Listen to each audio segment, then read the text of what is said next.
Now, what should we make of the junta's declaration that it will prosecute ousted President Mohamed Bazoum for high treason and his exchanges with foreign heads of state as well as international organizations?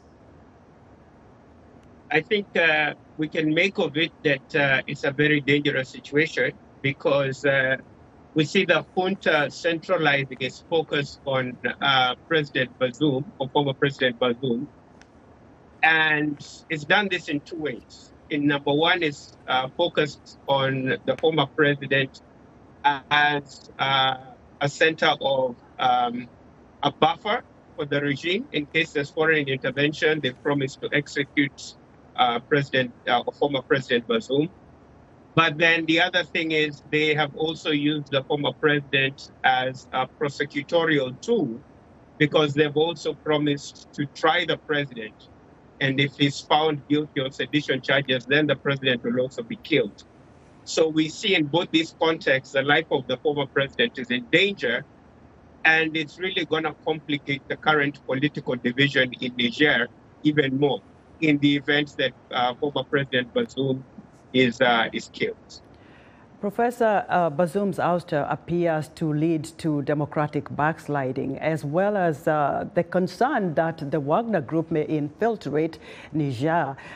Should people in Niger be concerned about this infiltration or polarizing of the country?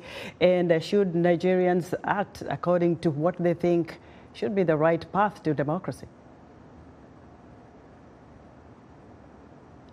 Yes, I think this is a very dangerous situation because, as you've mentioned, it's a situation where we have democratic backsliding. Niger in the Sahel was seen as one of the promising countries for democratic governance. President Bazoum was the first democratically elected president for a long time. Niger has previously had 5 military coup d'etats.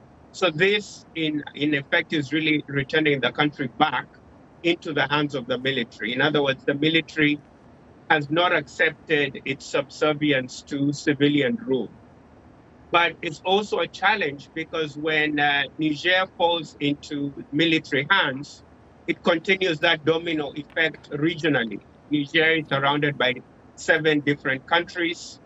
And we know in the Sahel region, from Guinea all the way to Sudan, all these countries have suffered military coup d'etats in one way or the other. So it's really an unfortunate day for democracy. I think the important thing to think about here is what happens in a country when democracy stops to be the only game in town. In other words, the alternative is military dictatorship. I think this is something that we really need to think about going forward, particularly in the case of the Sahel countries like Niger.